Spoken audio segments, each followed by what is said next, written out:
দেখেন প্রফেসর সাহেব, একদম আমার ওপর মিথ্যে অ্যালিগেশন দেবেন না বলে দিলাম।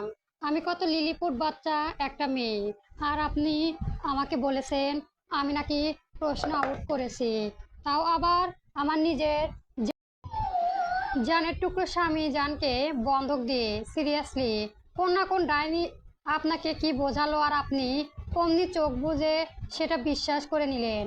ওজান কিছু বলতে যাবে তার আগেই মৌ কপালে হাত দিয়ে আক্ষেপের সুরে আবার শুরু করলো। এই জন্যই আমার দাদি বলতো স্বামী মানে আসামি। এরা জাতগতভাবে খারাপ। কুত্তার লেজ যেমন কোনোদিনও সোজা হয় না, এরাও তেমন। এদের কপালে যতই ভালোবাসা ঢেলে দেওয়া হোক না কেন, এদের নজর সবসময় অন্যের বউয়ের দিকে থাকে।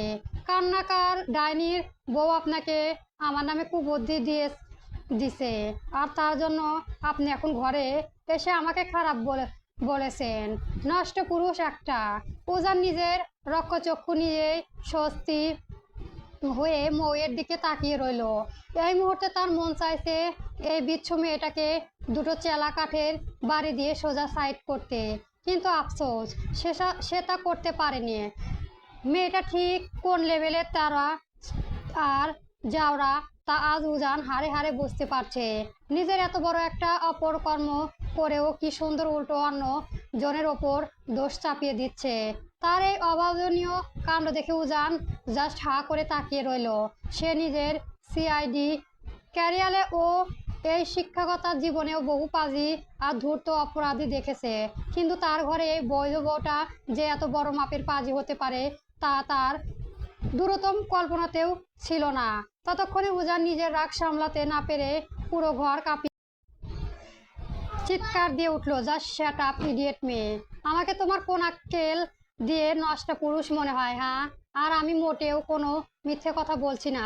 শিরিন আমাকে নিজের মুখে সব বলেছে। তুমি তার কাছে অলরেডি দুটো বিষয়ে পত্র আগে ভাগে নিয়ে এসেছো। ফার্স্ট সেই প্রশ্নগুলো কোথায় রেখেছো আমাকে দাও। মৌ নিজের বড় বড় চোখ দুটো ছোট ছোট ছোট ছোট করে উজানের সাথে সব শুনছিল। হঠাৎই সে মুখ কুঁচকে নিল, বেশ ভাব নিয়ে বলে উঠল, আপনাকে সব দিক দিয়েই নষ্ট পুরুষ মনে হয়। শালা ঘরে এত সুন্দরী অপ্সরা বউ থাকতেও বাইরে ওই ডাইনিদের দিকেই নজর যায়। হায় আল্লাহ, এই তুমি কেমন লুচ্চা বর দিলা আমায়। এই নিজের ঘরে বউ কে চোখে দেখে না, কিন্তু পরের বউকে ঠিকই দেখে। ওনার কাছে আমার কথা কোনো ভ্যালুই নেই। ওনার কাছে নিজের এই প্রাণের এক্স ডাইনি শিরিনের ভ্যালু বেশি। জাস্ট সেট আপ পিচ্ছি, ফাজলামো একটা লিমিট আছে। অন্যায় করে আবার আমার সামনে দাঁড়িয়ে কথা বলছো। কান ধরে এখনই 100 বার উঠবোস করো ফার্স্ট, নয়তো এরপরের পানিশমেন্ট কিন্তু আরো অনেক বড় হবে। মৌ নিজের মুখ ভেঙচে বড় দৃঢ় গলায় উত্তর দিল, আপনার বালের শ্যাট আপের গুষ্টি মারি। পারবো না আমি ওঠবোস করতে। কি করবেন শুনি, কি করবেন আপনি? আমার মৌয়ের এমন তারামুখ উত্তর শুনে উজান মোটেও খুশি হতে পারল না, বরং সে নিজের চোখ রাঙিয়ে তার দিকে এক পা এগোলো। উজানের সেই রাগান্বিত ভয়ঙ্কর চোখ দেখে মৌ এবার সত্যি সত্যি শুকনো ঢোক গিলল। মুহূর্তের মধ্যে তার মুখ থেকে সব হাসি বিলীন হয়ে গেল। উজান যেই না তাকে ধরতে এক পা বাড়ালো, অমনি মৌ চিল পাখির মতো বেড থেকে লাফিয়ে নেমে এক দৌড়ে কক্ষ ত্যাগ করলো। তার এই হুটহাট দৌড়ানোর কাণ্ড উজানের ভীষণ বিরক্ত হলো। ধুর, একটা মেয়ের শরীরে সামান্য ব্যালেন্স থাকা দরকার, কিন্তু এর মধ্যে তা বিন্দু মাত্র নেই। মৌ এক দৌড়ে সোজা নিচে ড্রয়িং রুমে গিয়ে হাজির হলো। উজানও তার পিছু পিছু নিচে নেমে এলো, কিন্তু ততক্ষণে মৌ গিয়ে সোজা শাশুড়ি মৌসুমী চৌধুরী পেছনে দিকে লুকিয়ে ওনার শাড়ির আঁচলটা শক্ত করে আঁকড়ে ধরে ঢাল বানিয়ে দাঁড়িয়ে পড়েছে।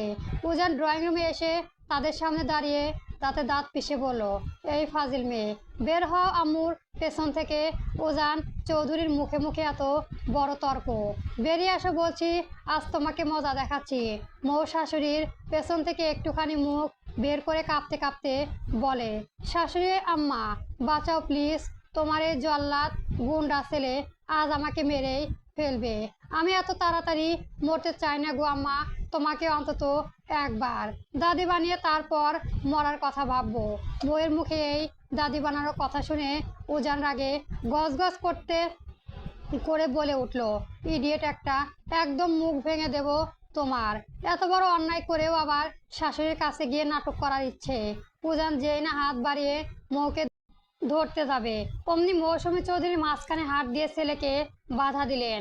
তিনি উজানকে ধমক দিয়ে বললেন, বাবা কি হচ্ছে এসব? মেয়েটা মাত্রই তো একটু আগেই কলেজে থেকে ধকল সাহেব বাড়ি এলো, আর তুই এসে ওকে এভাবে বকছিস কেন? হ্যাঁ, বাচ্চা একটা মেয়ে। আম্মু, সিরিয়াসলি তুমি এই বিচ্ছু মেয়েটাকে এখনো বাচ্চা মেয়ে বলছো? উজান নিজের কপালে হাত দিয়ে প্রায় আর্তনাদ করে উঠল, জানো তোমার এই গুণবতী বৌমা আজ কি কীর্তি ঘটিয়েছে? ও আমাকে ওই শিরিনের কাছে বন্ধক রেখে পরীক্ষার প্রশ্ন আউট করেছে। নিজের জীবনে কোনোদিন শুনেছো কোনো বউ নিজের স্বামীকে অন্য মেয়ের কাছে বন্ধক দেয়? এই ফাজিল মেয়ে ঠিক তাই করেছে। যখন দেখলো পরীক্ষার পাশ করার জন্য আমাকে কাবু করতে পারছে না, তখন সোজা ওই কালনাগানির কাছে গিয়ে আমাকে বন্ধক রেখে দুটো প্রশ্ন অলরেডি নিয়ে চলে এলো। উজানের কথা শুনে ড্রয়িং রুমে উপস্থিত সবাই যেমন একযোগে হো হো করে হেসে উঠল, তেমনি বিস্ময়কর দৃষ্টিতে মৌয়ের দিকে তাকালো। এইটুকু একটা মেয়ের মাথায় এত কুচক্রি বুদ্ধি এভাবে আসতে পারে তা ভেবে সবাই তাজ্জব। ঠিক তখনই পরিস্থিতি বুঝে মৌ আড়ালে উজানকে একটা ফাইন কিস ছুঁড়ে চোখ টিপে দিল। তারপর শাশুড়ির দিকে ফিরে কাঁদো কাঁদো ফোঁস করে বলে উঠল, শাশুড়ি আমার বিশ্বাস করো, তোমার ছেলে সব মিথ্যে বলেছে। তুমি বলো এই ইনোসেন্ট বাচ্চা মেয়েটা কি এমন আকাম করতে পারে? সে আমাকে চুমু দিতে চাইছিল, শুধু আমি বারণ করেছি, সেই জন্য আমার নামে মিথ্যে অ্যালিগেশন দিচ্ছে। মাবুদ সইবে না, আপনার উপর গজব পড়বে, গজব। মৌয়ের মুখে এমন অবলিয়ন বানিয়ে বানিয়ে বলা কথা শুনে উজান হতবম্বত হয়ে দুপা পিছিয়ে গেল। বিষম খেয়ে কাঁচতে কাঁচতে সে প্রায় মেঝেতে পড়ে বসে পড়ার উপক্রম হলো। ঠিক তখনই কোথা থেকে ইফাত হন্তদন্ত হয়ে দৌড়ে এসে উজানের পাশে বসলো এবং তার কানে ফিসফিস করে, ভাই আমার ফুলকন্যা কোথায় রে? প্লিজ বল না কোথায় ও? মেহের নাম শুনতেই উজানের সব রাগ নিয়ে বলো ইফাতের উপর। সে আর এক সেকেন্ডও দেরি না করে নিজের পা থেকে জুতা খুলে সজরে ইফাতের দিকে ছুঁড়ে মারল। ইফাত ভাগ্যবশত চট করে সরে যাওয়ায় ওটা গায়ে লাগেনি। ঠিক তখনই মৌ ইফাতের দিকে তাকিয়ে হাসতে হাসতে বলে উঠল, দাদু দুলা ভাই আপনার সে হসপিটালে আছে, আর এই যে আপনাকে এত বড় মিষ্টি খবরটা দিলাম, তার জন্য আসার সময় আমার জন্য 1 ডজন আইসক্রিম নিয়ে আসবেন। ইফাত উজানকে আর একটু রাগিয়ে দেওয়ার জন্য বাঁকা হাসলো। সে মুচকি হেসে মৌয়ের উদ্দেশ্য আওড়ালো, ওকে ভাবিজান, ডান। আমার 10টা না 5টা না পিচ্ছি, একটা মাত্র ভাবিজান, তার জন্য আইসক্রিম কেন, যা যা লাগবে আমি সব এনে দেব। উজান রাগে ফুঁসতে ফুঁসতে তেরে যেতে ইফাত এক দৌড়ে সদর দরজা দিয়ে পালিয়ে গেল। উজান একবার সদর দরজা দিয়ে পালিয়ে তো আরেকবার মৌয়ের দিকে। পুরো ড্রয়িং রুমে পরিস্থিতি এখন তার হাতের বাইরে। তার মা ভাবি সহ বাড়ির সবাই হেসে যাচ্ছে। উজান আর নিজেকে ধরে রাখতে পারল না।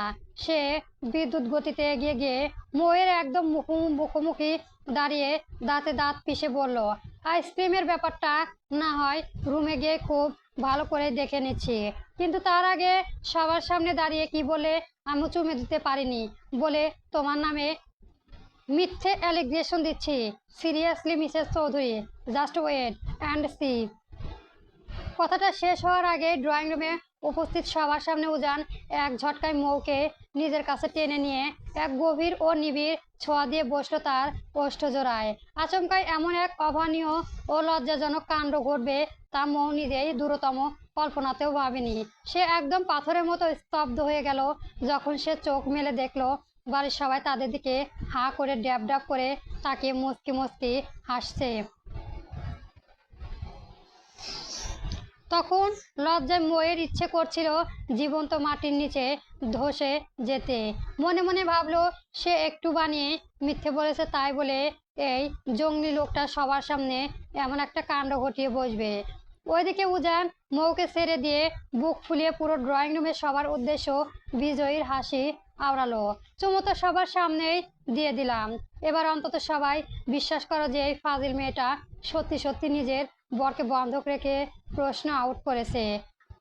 আরিফুল চৌধুরী এবার অত্যন্ত গর্বের সাথে উজানের দিকে এগিয়ে আসলেন। ছেলের কাঁধে স্নেহর হাত রেখে তিনি মুচকি হাসলেন। বাপ, তুই সত্যি বলেছিস নাকি বানিয়ে মিথ্যে বলেছিস সেসবে আমার কোনো ইন্টারেস্ট নেই। তবে তুই এখন সবার সামনে যে কাজটা করলি তাতে আমি বড্ড খুশি হয়েছি। এতদিনে তোকে দেখে মনে হচ্ছে তুই আমার বাপ কা বেটা। চালিয়ে যা বাপ, ফসল সরি সফল তুই হবি একদিন।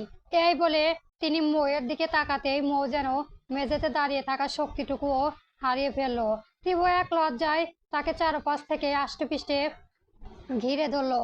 সে আর এক মুহূর্তে ওখানে দাঁড়িয়ে না থেকে এক দৌড়ে নিজের রুমের দিকে পা বাড়ালো। ওদিকে উজান নিজেও সবার সামনে লজ্জায় মাথা চুলকাতে চুলকাতে মৌয়ের পিছু পিছু উপরে চলে গেল। গোধূলির নগ্ন বিকেল, পশ্চিম আকাশে সূর্য ডোবার মহেন্দ্র রক্ষণ। চারিদিকে থেকে মৃদু শীতল বাতাস বয়ে আসছে, আর সেই বাতাসে পায়ে পা মিলিয়ে হেঁটে চলেছে ইফাত আর মেহের।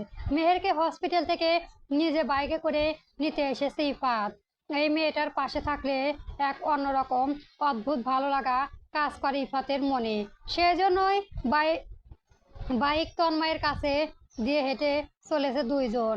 ইফাত এক হাতে মেহেরের কলেজ ব্যাগটা নিয়ে পরম মুগ্ধতা মেশানো এক দৃষ্টিতে তার দিকেই তাকিয়ে সামনে এগিয়ে যাচ্ছে। মেহের তখন আপন মনে স্টট দিয়ে ম্যাঙ্গো জুস খাচ্ছিল। এরই ফাঁকে সে আর চোখে ইফাতের দিকে তাকালো। ইফাতের অমন অপলক চাহনি দেখে সে কিছুটা অপ্রস্তুত হয়ে প্রশ্ন করলো, এভাবে হা করে তাকিয়ে আছেন কেন? ইফাত চোখ না সারিয়েই বলল, ভাবছি। কি ভাবছো? ভাবছি আমার এই মিষ্টি ফুলকন্যাকে বউ হিসেবে কেমন লাগবে। তার পাশে কি এই ইফাত চৌধুরীকে আদৌ মানাবে, নাকি বাদরের গলায় মুক্তোর মালা হবে বলো তো? মেয়ের কথা শুনে খিলখিল করে হেসে উঠল।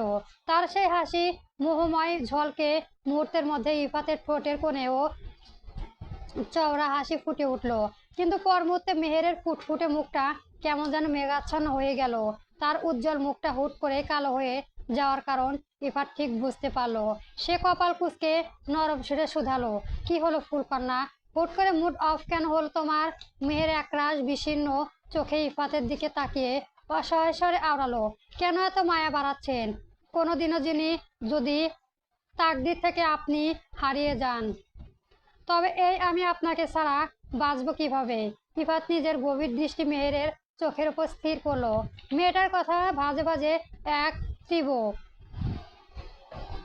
ঈর্ষাহীন অসহায়ত্ব লুকিয়ে আছে। সে যে ইফাতকে হারানোর ভয় পাচ্ছে তা ইফাত খুব ভালো করেই বুঝতে পারলো। মেহেরের মনে হচ্ছে ইফাত হয়তো তাকে কোনো এক মাঝ নদীতে একা ফেলে চলে যাবে। সে জীবনে কখনো এত গভীর ভালোবাসা পায়নি, তাই হয়তো তার মনে হারানোর ভয়টাও বড্ড বেশি।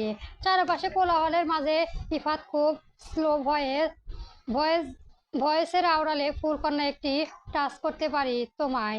মেয়ের স্তব্ধ হয়ে তার দিকে তাকালো। চারপাশে দিয়ে এত মানুষ হেঁটে যাচ্ছে, তার উপর বিয়ের আগে এমন এক আবদার সে কিভাবে মেনে নেবে? এতদিনে ইফাতকে তার মনে ধরেছে ঠিকই, কিন্তু মানুষটা তো এখনো তার জন্য পুরোপুরি বৈধ নয়। তবে কেন সে এই নিষিদ্ধ স্পর্শে সম্মতি দেবে? মেয়ের লজ্জায় ওর নীতিবোধ থেকে চট করে নিজের মাথা নিচু করে নিল। তাই এই লাজুক প্রত্যাখ্যান দেখে ইফাত শব্দ করে হেসে উঠল, ওকে ওকে মুড অফ করো না ফুলকন্যা, আমি খুব তাড়াতাড়ি পুরোপুরি বৈধতা নিয়ে তোমায় টাচ করব। এবার অন্তত একটু হাসো। মেয়ের চোখ তুলে তাকালো। মানুষটা তাকে বড্ড ভালো বোঝে, কিন্তু তবুও মনের ভেতরে ভয়টা যেন কিছুতেই কাটাতে চায় না। সে সত্যি তাকে ছেড়ে যাবে না তো? ঠিক তখনই তার কানের কাছে ইফাতের দুষ্টুমি ভরা কণ্ঠস্বর ভেসে এলো, এমন বাচ্চাদের মতো করে জুস কে খায় শুনি? আমি বিয়ে করে ঘরে একটা বউ তুলবো নাকি কোনো বাচ্চা? শোনো, আগেই বলে দিচ্ছি, ইফাত চৌধুরী কিন্তু প্রচন্ড অধৈর্য একটা ছেলে। এখন না হয় দূরে দূরে আছে, তবে তোমায় যেদিন পুরোপুরি নিজের করে পাবো সেই দিন কিন্তু আর একদম ধৈর্য ধরতে পারবো না। সেই জন্য নিজেকে আগে থেকেই মেন্টালি তৈরি করে রাখো। শুধু বাচ্চাদের জুস নয়, তুমি যা চাইবে আমি তাই এনে দিব, কিন্তু এর বিনিময়ে তোমাকে আমার খিদে পেয়েছে। মেয়ের এমন অপ্রাসঙ্গিক উত্তর শুনে ইফাত মৃদু হাসলো। মেয়েটার এই ভয়াত্মক ও লাজুক চাউনি দেখেও তার মনটা পরম তৃপ্তিতে ভরে যায়। অতঃপর মনের ভেতর একরাশ মিষ্টি প্রেমের আবেশ নিয়েই দুজনেই বাড়ির উদ্দেশ্য রওনা হলো। To be continue. পরবর্তী গল্প পেতে আমার চ্যানেলটি সবার আগে সাবস্ক্রাইব করে রাখবেন। ধন্যবাদ। এবং গল্পটি কেমন হয়েছে অবশ্যই কমেন্ট বক্সে জানাবেন। গল্প প্রফেসর ওজান চৌধুরী। চলবে।